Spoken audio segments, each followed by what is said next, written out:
Hi friends, ఎలా ఉన్నారు? ఈరోజు నేను మీకు చెప్పే స్టోరీ ఏంటంటే ఇద్దరు మొగుళ్ళు పార్ట్ 5. ఈ స్టోరీ మొత్తం విన్నాక అసలు ఇలాంటి మొగుడు ఈ సమాజంలో మన మధ్యనే ఉన్నారని తెలిస్తే ఆశ్చర్యపోక మానరు. చివరికి వీళ్ళ జీవితం ఎలాంటి మలుపు తిరిగిందో తెలిస్తే ఇంకా ఆశ్చర్యపోతారు. ఈ స్టోరీ మీకు ఎందుకు చెప్తున్నానంటే ఈ స్టోరీలో జరిగిన సంఘటనలు మీ చుట్టుపక్కల మీకు ఎదురైనప్పుడు అప్రమత్తంగా ఉంటారని. అలాగే ఈ స్టోరీలో మీకు కనిపించే క్యారెక్టర్స్ మీ నిజ జీవితంలో ఎదురైనప్పుడు వాళ్లతో కూడా అప్రమత్తంగా ఉంటారని మిమ్మల్ని ఎడ్యుకేట్ చేయడానికి ఈ స్టోరీ చెప్తున్నాను. మన ఛానల్ కొత్తగా చూస్తున్నవారు సబ్స్క్రైబ్ చేసుకోండి, లైక్ చేయండి, షేర్ చేయండి. ఇక స్టోరీలోకి వెళ్దాం పదండి. ఈ స్టోరీ అతని మాటల్లోనే విందాం. వీళ్ళు ఊహించినంత వెర్రి పప్పేం కాదాయన. అందుకే పెళ్ళాం ఎలా ప్రవర్తిస్తుందో చూసుకోవడానికే ఆమెని డబ్బిమ్మని చెప్పింది, వాళ్ళని రెడ్ హ్యాండెడ్గా పట్టుకోవాలని. అంతకంటే ముఖ్యంగా విశాలాక్షి చెప్పినట్లు ఒక్కసారికి సరిపెట్టుకుంటుందా, లేక అతను ప్రలోభ పెడితే అవకాశం దొరికినప్పుడల్లా ఉంటుందా అనేది తేల్చుకోవాలి. అయితే పెళ్ళాం ఆ విషయంలో ఓడిపోయిందని తెలుస్తూనే ఉంది. శేఖరంకి మళ్ళీ రెండోసారి ఎలా లొంగిపోయిందో కళ్ళారా చూశాడతను. అయితే మాత్రం బుద్ధుండక్కర్లా, ఏ తలుపు తెరిచి ఉంటే ఆ తలుపులోంచి దూరిపోవడమేనా? ఆ మాత్రం ఎవరి సీక్రెట్ వాళ్ళకి ఉండవా అన్నాడు కృత్రిమంగా తెచ్చిపెట్టుకున్న గాంభీర్యంతో శేఖర్. నన్ను క్షమించండి శేఖర్ అని స్వరం కాస్త తగ్గించి, ఇంతకీ అది రాజేశ్వరేనా? నాకు దాని మీద ఎప్పటి నుంచో కోరికుంది, కానీ నీ ఇలాకా అని తెలిసి అంటూ వ్యంగ్యంగా నవ్వాడు రామనాథం. అతని వ్యంగ్యానికి ఒళ్ళు మండి, నీలాంటి వాళ్ళకి అదొక్కటే తక్కువ, ఇంకా మర్యాదగా బయటికి నడు, లేకపోతే నిన్నేం చేస్తానో నాకే తెలీదు అన్నాడు శేఖర్ లేని కోపం తెచ్చిపెట్టుకుంటూ. నిజానికి అతను గిల్టీతో చస్తున్నాడు. రామనాథం ఎంత మంచి మనిషో సంస్కారవంతుడో అతనికి తెలుసు. అతన్ని ఏదోలా బయటికి తరిమి విశాలాక్షిని కాపాడాలనే అతని ప్రయత్నం.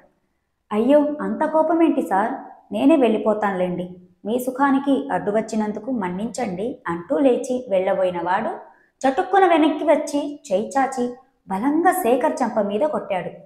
ఎంతలా కొట్టాడంటే ఆ దెబ్బకి తమాయించుకోలేక తూలి పడ్డమే కాకుండా తల దిమ్మెక్కిపోయింది శేఖర్కి. పౌరుషాన్ని కంట్రోల్ చేసుకొని కిమ్మనకునుండా ఉన్న చోట బొమ్మలా ఉండిపోయాడతను. గిల్టీ మైండ్తో ఉన్నవాడు దుర్మార్గుడైతే తప్ప అంత తొందరగా తిరగబడలేడు కూడా. నువ్వు నా పెళ్ళాన్ని వల్లో వేసుకొని నా ఇంట్లో నేను లేనప్పుడు దూరిందే కాకుండా నా పక్క మీదే దాన్ని చిత్తుగా అనుభవిస్తే నేను తవ్వు పెట్టుకోలేదు. నీ పని మనిషిని అనేసరికి అంత రోషం వచ్చిందా? లోపలున్నది ఎవరితో నాకు తెలుసు, రావే బయటికి. నేనే లోపలికి రావాల్సి వస్తే ఇద్దరిని ఇక్కడే పాతి పెట్టేస్తాను అన్నాడు. ఆ మాటకి విశాలాక్షి గజగజ వణికిపోతూ బెడ్రూమ్ తలుపు తెరిచి బయటికి వచ్చింది. అంత రౌద్రంగా మొగుడు మాట్లాడడం తను వినడం ఇదే మొదటిసారి. అయితే విచిత్రంగా ఆమె మీద చేయి చేసుకోలేదు రామనాథం. రెక్క పట్టుకొని ఈడ్చుకెళ్ళిపోయాడు.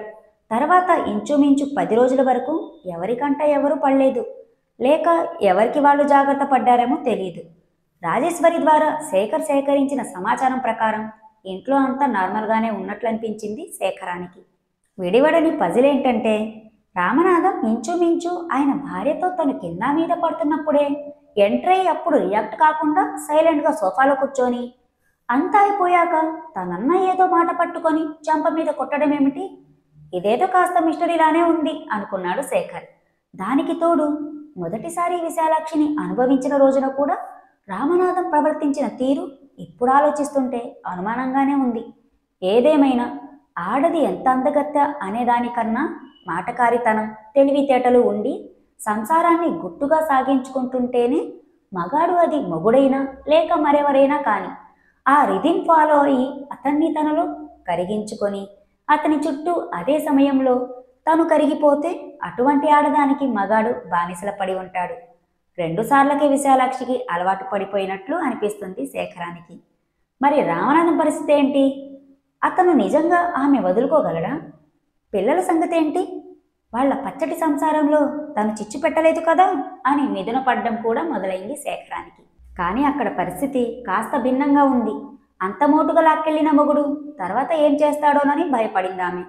అయితే రామనాథం ఇంట్లోకి చేరి తలుపు వేసుకున్న మరుక్షణం కుర్చీలో వాలిపోయి చిన్నపిల్లవాడిలా 10 నిమిషాలు వెక్కి వెక్కి ఏడ్చాడు.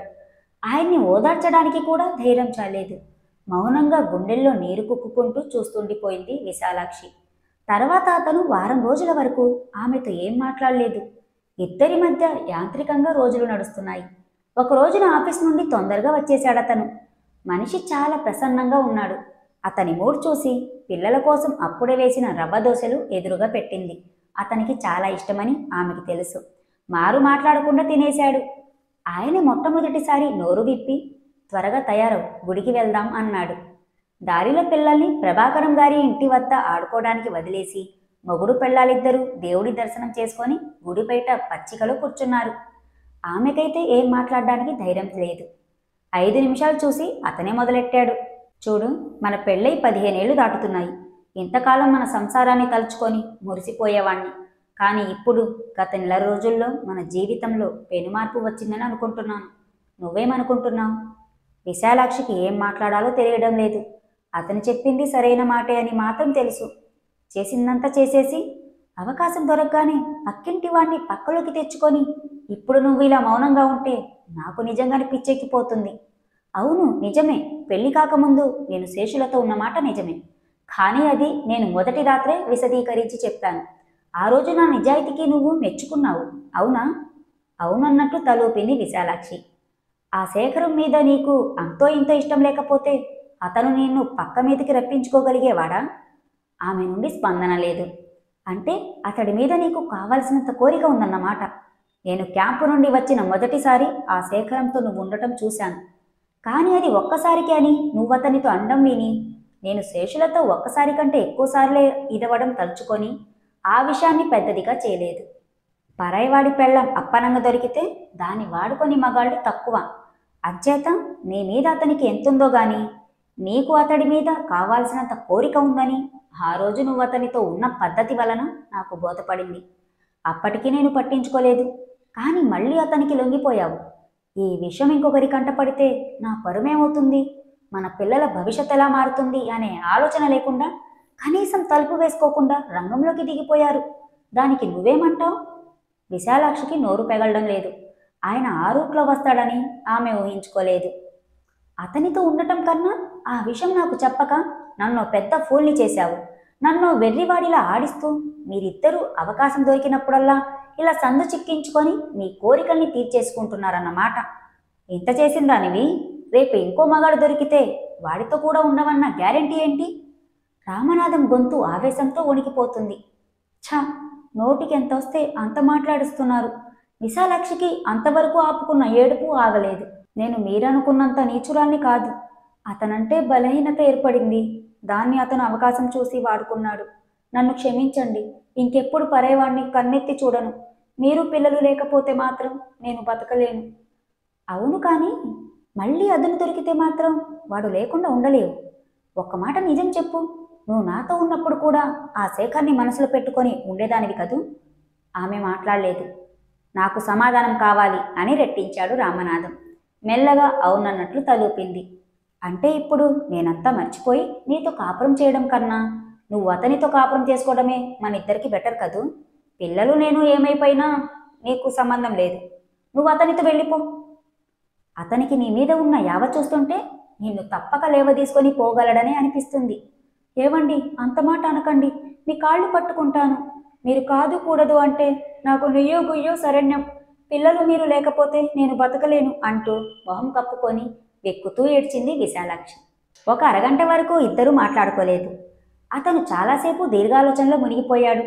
తర్వాత అతనే సౌమ్యంగా, సరే, నీకేం కావాలో నాకర్థమైంది. నీకు నేను పిల్లలు కావాలి, అతనితో అనుభవము కావాలి. కానీ నువ్వలా చాటుమాటుగా అతనింట్లో దూరడమో, అతను నేను లేనప్పుడు మన ఇంట్లో దూరడమో, ఏదో ఒకరోజు ఎవరికంటైనా పడితే మన పరువు పోతుంది. ఇక మీదట అలాంటి సందర్భం రానేనండి. నన్ను నమ్మండి అంది విశాలాక్షి మొగుడు మెత్తబడ్డాడని గ్రహించగానే. నేనంటున్నది అది కాదు. చేసిన తప్పు చేస్తూ కనీసం మీరిద్దరూ జాగ్రత్త కూడా పడలేదని. దానికామె ఏం మాట్లాడలేకపోయింది. నేను నీకు ఇంకో విషయం చెప్పాలి. కొన్నేళ్లుగా నేను నీకు సంతృప్తి ఇవ్వలేకపోతున్నానని నాకు అనిపిస్తుంది. అందుకే నువ్వు ఆ శేఖరానికి లొంగిపోయావని అనుకున్నాను. ఆ రోజు క్యాంప్ నుండి వచ్చాక మీరిద్దరూ మన పక్క మీదే ఉండటం కళ్ళారా చూశాను. ఎంత బాధ కలిగినా, కోపం వచ్చినా మీ పని అయ్యే వరకు డిస్టర్బ్ కూడా చేయబుద్ధి కాలేదు. మీ చేష్టలు చూస్తూ చాలా ఉద్రేకానికి లోనయ్యాను. నీలో కొత్తదనం కనబడింది. అందుకే ఆ రోజు నీతో చాలా బాగా ఉన్నాను. నేను నిన్ను అర్థం చేసుకున్నట్లే నువ్వు నన్ను అర్థం చేసుకున్నామని అనుకుంటున్నాను. మీరంటున్నదేదో నాకు అర్థం కావట్లేదండి అని అయోమయంగా అంది విశాలాక్షి. నువ్వంత తెలివిలేని దానివి కాదు, జానవి. నీకు నేను పిల్లలు కావాలి. అదే సమయంలో నీకు శారీరకంగాను మానసికంగాను అతనిచ్చే సుఖం కావాలి. అతనికి నీ మీద కలిగింది తగ్గే వ్యామోహం కాదు. అందుకే ఆ పొర్లేదేదో ఇంట్లో నేనున్నప్పుడే కానించుకోండి అని ఆగాడు రామనాథం. విశాలాక్షికి ఒక్క క్షణం ఏమర్థం కాలేదు. కానీ అర్థమవ్వడం మొదలెట్టాక రక్తమంతా మొహంలోకి చిమ్ముకొచ్చింది. ఇది సాధ్యమేనా? మొగుడికి ఆ వీడియోలంటే ఇష్టమని తెలుసు, తామిద్దరూ ఉన్నప్పుడు చూడాలనుకుంటున్నారా? సో ఇది ఫ్రెండ్స్ ఈరోజు స్టోరీ. నచ్చితే లైక్ చేయండి. మళ్ళీ కలుద్దాం. బాయ్.